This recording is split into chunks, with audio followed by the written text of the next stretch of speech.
यीशु की मत्ती की 15 अध्याय में 15 का 1 से 9। जी। हालेलुया। तब यरूशलेम में कुछ फरीसी और शास्त्री यीशु के पास आकर कहने लगे, तेरे चेले प्राचीनों की परंपराओं को क्यों टालते हैं कि बिना हाथ धोए रोटी खाते हैं। उसने उनको उत्तर दिया, तुम भी अपनी परंपराओं के कारण क्यों परमेश्वर की आज्ञा टालते हो। क्योंकि परमेश्वर ने कहा, अपने पिता और अपनी माता का आदर करना, और जो कोई पिता या माता को बुरा कहे वह मार डाला जाए। पर तुम कहते हो कि यदि कोई अपने पिता या माता से कहे, जो कुछ तुझे मुझसे लाभ पहुंच सकता था वह परमेश्वर को भेंट चढ़ाया जा चुका, तो वह अपने पिता का आदर न करे। इस प्रकार तुमने अपनी परंपरा के कारण परमेश्वर का वचन टाल दिया। हे कपटियों, यशायाह ने तुम्हारे विषय में यह भविष्यवाणी ठीक ही की है। ये लोग होठों से तो मेरा आदर करते हैं, पर उनका मन मुझसे दूर रहता है, और ये व्यर्थ मेरी उपासना करते हैं, क्योंकि मनुष्य की विधियों को धर्मोपदेश करके सिखाते हैं। हालेलुया।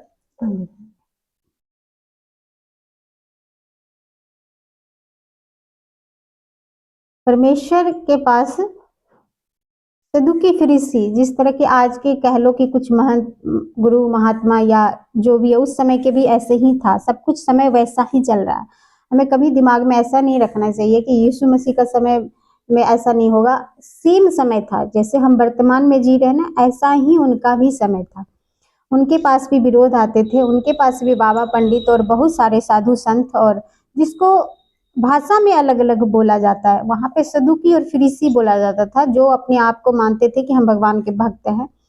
वैसे लोग ने इनको आके कहा कि तुम परंपरा को नहीं मानते, तुम्हारे चेले हाथ धो के रोटी नहीं खाते। हाथ धोने का मतलब जैसे एक साधारण भाषा में बोला गया हाथ धोना, लेकिन सदुकी फरीसी जो थे वो बिना नहाए खाना नहीं खाते थे।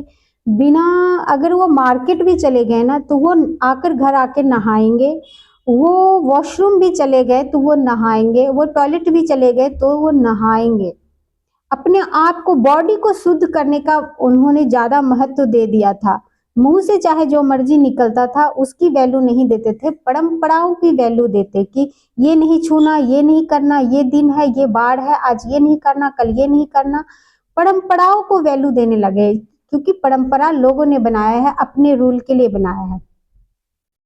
परंपरा अच्छा है, लेकिन अगर हम परंपरा में ओवर चले जाएं तो परंपरा गलत है।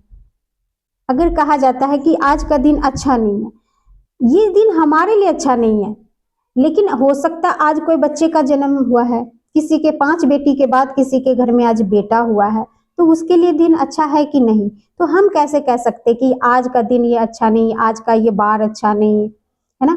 तो हमें परमेश्वर कहते ये परंपरा में मत बांधो अपने आप को। हम अगर कोई दिन को कह देते ये बड़ा दिन शुभ है, अच्छा है, तो क्या उस दिन अगर कोई मौत हो जाए तो क्या हम उस दिन शोक नहीं मनाएंगे? क्या उस दिन हम अपवित्र नहीं हो गए? क्या हमारे घर में उस दिन दुख नहीं हुआ? तो दिन तो अच्छा है, तो हम क्यों शोक मना रहे हैं? क्योंकि समय के हिसाब से। तो परमेश्वर ने इस चीज को वैल्यू देने के लिए कहा है, और लोगों ने सिर्फ परंपरा को ही बैठ गए मान करके। और इसमें क्या हो गया कि लोग अपने माता पिता का आदर करना तक भूल गए, सिर्फ परंपरा को फॉलो किया। बाहर लोगों से बहुत अच्छे से बात करना, लेकिन अपने माता पिता का आदर नहीं करना। तो यीशु मसीह ने यही सिखाया कि क्या है ये परंपरा तुम्हारी, किस काम की? तुम अपने आप को तो भगवान को दिखाने के लिए कि भगवान आपका रूल है कि बिना हाथ धोए बिना नहाए आपकी हजूरी में नहीं आना, तो वो मैं कर रहा हूँ, लेकिन तुम एक तरफ माँ बाप का आदर नहीं कर रहे हो, तो तुम कौन सी परंपरा निभा रहे हो? भगवान को तुम्हें लग रहा है तुम खुश कर रहे हो, लेकिन वो नहीं कर रहे। तुम अपने माता पिता का आदर नहीं कर रहे, तो तुम भगवान का भी आदर नहीं कर रहे हो। सो भाई इसके नीचे 10 में चलते हैं। 10 का हम 10 से लेकर 20 तक पढ़ेंगे। 10 से अशुद्ध करने वाली बातें। आगे यीशु मसीह ने क्या कहा इसके विषय में? हालेलुया। और उसने लोगों को अपने पास बुलाकर उनसे कहा, सुनो और समझो, जो मुंह में जाता है वह मनुष्य को अशुद्ध नहीं करता, पर जो मुंह से निकलता है वही मनुष्य को अशुद्ध करता है। तब चेलों ने आकर उससे कहा, क्या तू जानता है कि फरीसियों ने यह वचन सुनकर ठोकर खाई? उसने उत्तर दिया, हर पौधा जो मेरे स्वर्गीय पिता ने नहीं लगाया उखाड़ा जाएगा। उनको जाने दो, वे अंधे मार्ग दिखाने वाले हैं, और अंधा यदि अंधे को मार्ग दिखाए तो दोनों गड्ढे में गिर पड़ेंगे।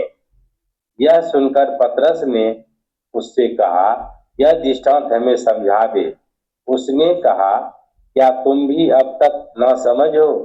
क्या तुम नहीं समझते कि जो कुछ मुंह में जाता वह पेट में पड़ता है और शौच से निकल जाता है, पर जो कुछ मुंह से निकलता है वह मन से निकलता है, और वही मनुष्य को अशुद्ध करता है। क्योंकि बुरे विचार, हत्या, पर स्त्री गमन, व्यभिचार, चोरी, झूठी गवाही और निंदा मन ही से निकलती है। यही है जो मनुष्य को अशुद्ध करती है, परंतु हाथ बिना धोए भोजन करना मनुष्य को अशुद्ध नहीं करता। हालेलुया। हालेलुया।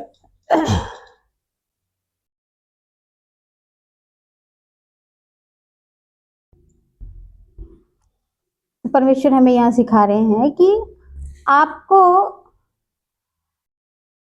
यहाँ सीखना है कि आपको परमेश्वर कह रहे जो मुंह से निकलता है, जो मुंह के अंदर जाता है ना, वो चीजें हमें अशुद्ध नहीं करती।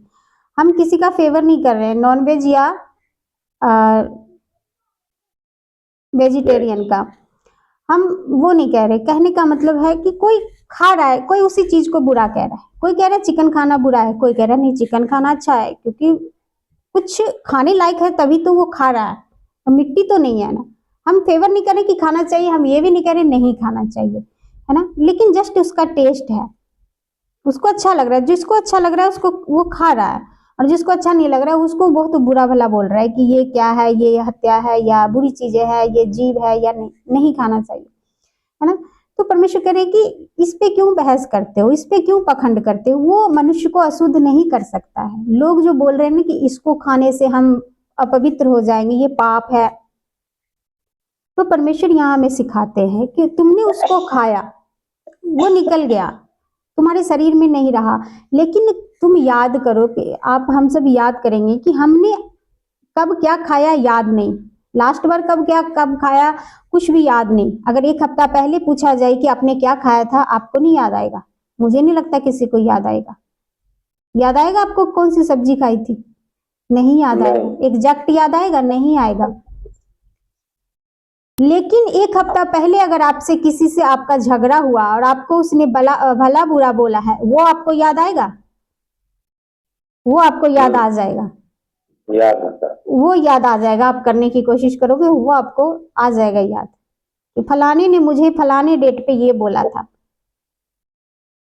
तो परमेश्वर कह रहे कि अगर हमें खाना अशुद्ध करता तो हम अपवित्र हो जाते, लेकिन खाना हमें अशुद्ध नहीं करता, वो निकल जाता है। लेकिन जो हमारे मुंह से निकलता है, आशीर्वाद चाहे बद्दुआ, हमें किसी ने कभी आशीर्वाद भी दिया है ना, तो वो भी हमें याद रहता है, और किसी ने हमें बद्दुआ भी दिया है तो वो हमें याद रहता है। खाना हमें याद नहीं रहता, जबकि हमने खुद खाया है, लेकिन हमें याद नहीं है। लेकिन हमें किसी ने कुछ भला बुरा कहा है तो हमें वो याद रहता है। तो परमेश्वर कहते तुम्हारे मुंह से जो निकलता है ना, ऐसे विचार अशुद्ध करने वाले, हाँ था,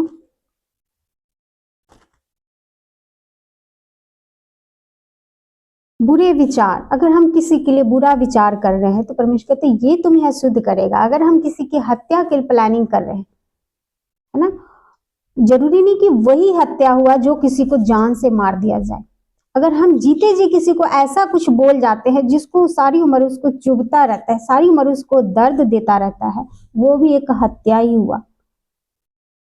हमारे कड़वी बातों, जो कईयों की इतनी मुंह से कड़वी बातें निकलती कि आप उस बात को सारी उम्र नहीं भुला पाएंगे। ऐसी कड़वी बातें किसी के जीवन में बोया जाता है और उसको सारी उम्र टिस के तरह चुभता रहता है। परमेश्वर कहते हैं वो भी एक हत्या की तरह, उसके दिल को तुमने घात किया, उसकी आत्मा को तुमने घात किया। तुम्हारे मुंह से ऐसी बातें नहीं निकलनी चाहिए, पर स्त्री गमन नहीं करनी चाहिए। अगर कोई जेंट्स अपनी पत्नी के अलावा किसी और स्त्री के साथ इस तरह का गमन करता है तो परमेश्वर कहते हैं ये अपराध है, ये तुम्हें अशुद्ध करेगा, ये तुम्हें परमेश्वर से दूर करेगा। नहा करके, जैसे अब हम कहते हैं ना, बाइबल कहते कुछ लोग, क्या हम बाइबल बिना नहाए पढ़ सकते हैं? हाँ, पढ़ सकते हैं, ये हमें अशुद्ध नहीं करेगा। लेकिन अगर हम किसी को गाली दे रहे हैं और नहा लिए हैं और हम उसके बाद किसी को गाली दे रहे हैं, तो परमेश्वर कहते हैं तुम पखंड कर रहे हो। तुम अपने बॉडी को तो शुद्ध कर रहे हो, लेकिन अपने मन को और अपने जीव को तुमने गंदा किया। तुम्हारा आत्मा गंदा हो गया, तुम्हारा आत्मा गंदा हो गया। इसको संभालो। बाहर का तो ये खत्म हो जाएगा, बाहर का जो शरीर है मरने के बाद तो हमारा धरती पे ही रह जाएगा, ये नहीं जाएगा ऊपर। हम इसकी चिंता करते रहते हैं सारी उम्र। हमारा हाथ साफ होना चाहिए, हमारा पैर साफ होना चाहिए, हमारा मुंह साफ होना चाहिए, सिर साफ होना चाहिए। सफाई अलग बात है, लेकिन हम पखंड के हिसाब से अगर इसको साफ कर रहे हैं ना, तो परमेश्वर कहते हैं ये तुम्हें अशुद्ध कर रहा है, ये तुम शुद्ध नहीं हो रहे हो, तुम दिखावा कर रहे हो। तुम्हें शुद्ध क्या करना है? अपने अंदर के मन को शुद्ध करना है। व्यभिचार, जो बुरे विचार तुम्हारे मन में आते हैं, तुम्हारा किसी ने कुछ बिगाड़ा तो तुम उसके लिए मन में बुरबुराना शुरू कर देते हो। हमने उसके साथ ऐसा किया, उसने हमारे साथ ऐसा किया, तो तुम्हारे अंदर क्या आ रहा है? बेविचार आ रहा है। विचार सही नहीं आ रहा, बेविचार आ रहा है। चोरी है ना, झूठी गवाही। अगर हम किसी के खिलाफ झूठी गवाही देते हैं, दही में सही मिला रहे हैं, तो हम झूठी गवाही देते हैं। हम उस बात को जानते नहीं है गहराई से, हम एक पक्ष का सुनकर